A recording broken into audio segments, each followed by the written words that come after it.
Bonjour chers internautes de la chaîne de télévision Africa Daily Report, vous nous suivez à RDC mais également à travers le monde. Merci de votre fidélité à notre chaîne de télévision. Nous sommes vendredi 28 mars 2025 et nous sommes là pour vous informer, vous actualiser de ce qui s'est passé à RDC. Du coup, il faut savoir que les affrontements entre les forces armées de la République démocratique du Congo FARDC et les mouvements du 23 mars M23 aurait pris avec intensité à Kamanyola ce vendredi 28 mars 2025.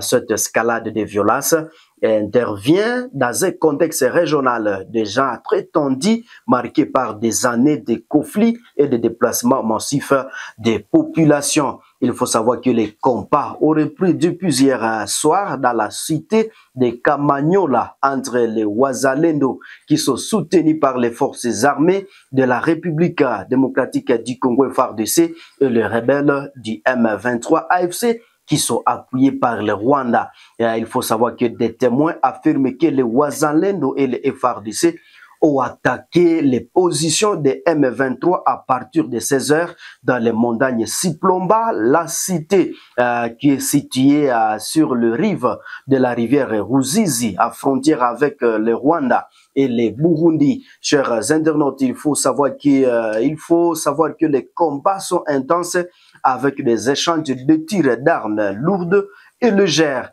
Mais aussi pour le moment, la population civile est une fois de plus prise au piège des affrontements, ce qui engendre des déplacements massifs. Kamanyola est à une localité stratégique. Sa prise de contrôle par l'un ou l'autre cas modifie la dynamique de guerre. Et pour le moment, les tensions entre la RDC et le Rwanda sont exacerbées par les accusations de soutien rwandais au M23. Les efforts de médiation régionaux et internationaux peinent à aboutir à un cessez-le-feu durable. Il faut savoir que la présence de nombreux groupes armés dans l'est de la RDC complique davantage la situation sécuritaire, mais également le déplacement des populations entraîne des besoins humanitaires urgents à terme d'abri, de nourriture et d'eau et soins de santé. Les violences sexuelles et les violations des droits de l'homme sont fréquemment, disons, signalées dans les zones de conflit. Chers téléspectateurs, il faut savoir que la situation sécuritaire et la situation, disons, la situation sécuritaire précaire entrave l'accès humanitaire et rend difficile la fourniture d'aide aux populations vulnérables. Et pour l'instant, nous quittons Kamanyola, chers internautes, et parlons de la situation de l'Ituri. Il faut savoir que des bastions, des miliciens, des Codeco bombardés par l'armée ougandaise dans plusieurs entités autour de Fataki. Et pour le moment, chers téléspectateurs, plusieurs villages de la chefferie de Walendu Djati, non loin du centre commercial de Fataki. Donc là, nous sommes à territoire de Djougou, notamment à RR, Djida, et ont été ciblés de bombardements des forces ougandaises IPDF.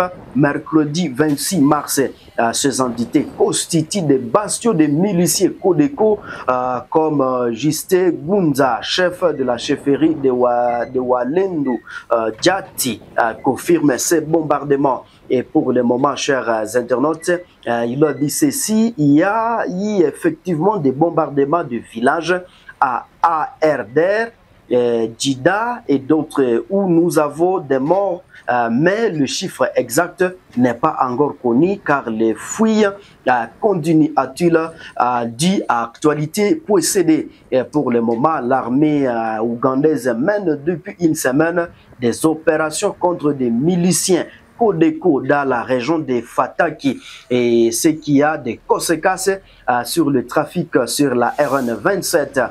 Chers internautes de partout où vous nous suivez, il faut savoir que plusieurs dizaines de véhicules bloqués entre Mahangui et Bunia ont été escortés par l'armée.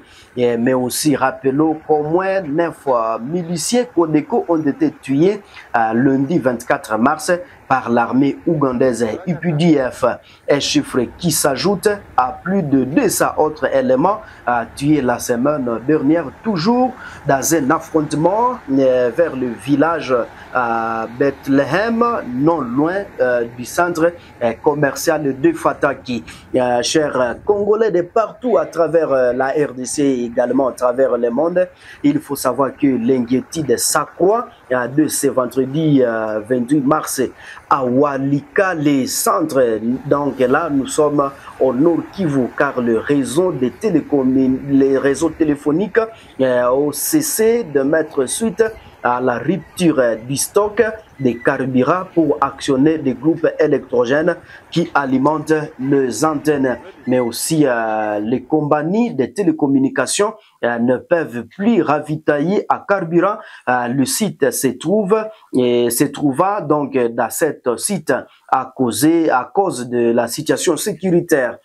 Pour le moment, chers téléspectateurs, la volutile depuis la prise de Walika le centre il y a une semaine par les rebelles de l'AFC M23. Toujours à Walika le centre, il faut savoir qu'il est couvert par Orange et Vodacom. La compagnie RTL avait cessé sa couverture il y a 2 ans. Cette situation aggrave le climat sécuritaire le climat, disons, sécuritaire de l'éther dans la cité qui est toujours sous contrôle des rebelles de l'AFC M23 qui avait pourtant annoncé le 22 mars dernier leur retrait qui n'est pour l'instant pas, en tout cas observé sur les terrains. Nous parlons de la situation du Conseil de sécurité de l'ONU où Bintou Keïta au Conseil des Nations au Conseil, disons, de sécurité de l'ONU sur la situation à RDC. Et ceci le fait inconditionnel et essentiel. C'est ce qu'il a déclaré lors du briefing trimestriel du Conseil de sécurité de l'ONU tenu ce jeudi 27 mars 2025. La chef de la MONUSCO, mission des Nations Unies pour la stabilisation à République démocratique du Congo RDC, a appelé à concentrer tous les efforts sur l'obtention des cessez-le-feu inconditionnel et sur la mise en œuvre de la résolution 2773.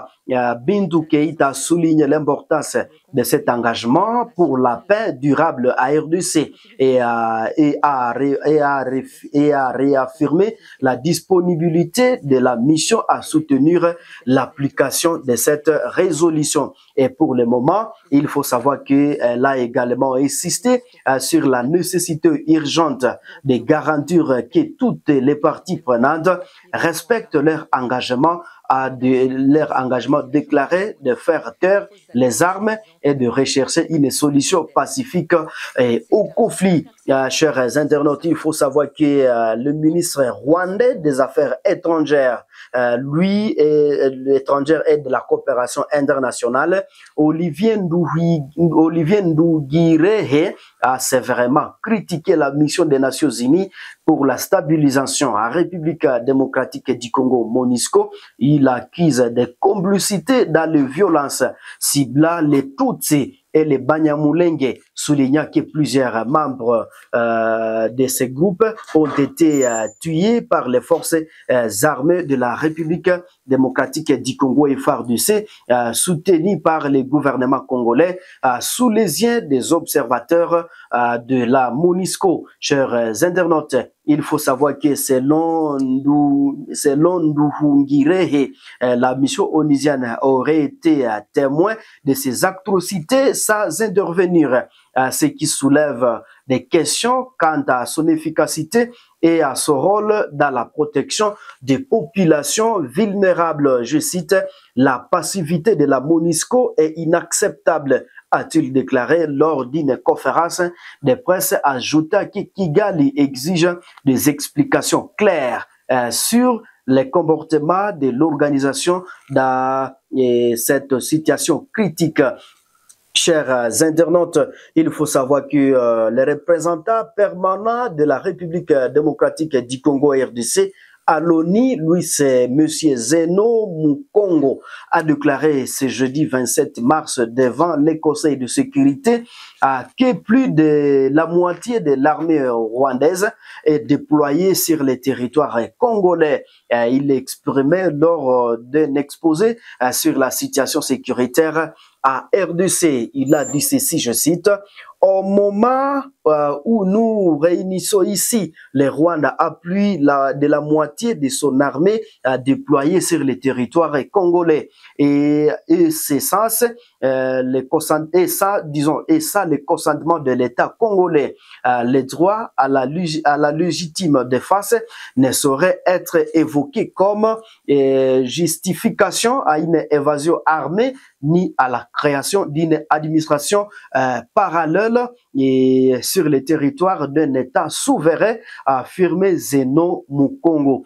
Chers internautes, il faut savoir que pour le moment, il a rappelé que ces actes constituent une violation flagrante de la Charte des Nations Unies et de l'acte constitutif de l'Union africaine. Le représentant de la RDC a également plaidé pour l'application urgente de la résolution 2773 du Conseil de sécurité des Nations Unies. Chers internautes et téléspectateurs de partout où vous nous suivez à travers les 4 coins de la République démocratique du Congo, mais également dans les 4 coins du monde, en Afrique du Sud, en Asie, en Angola, en Amérique, en Nouvelle-Zélande, en Australie, en Afrique du Sud, donc en Ouganda, en Nairobi, en Namibie, donc de partout. En tout cas, nous vous disons sincèrement merci de nous avoir suivis. Et si c'est la première fois de nous suivre, ne manquez pas de vous abonner, mais également aimer et commenter l'actualité sécuritaire à RDC, mais aussi n'oublie pas donc de partager la publication. À la prochaine vidéo. Au revoir.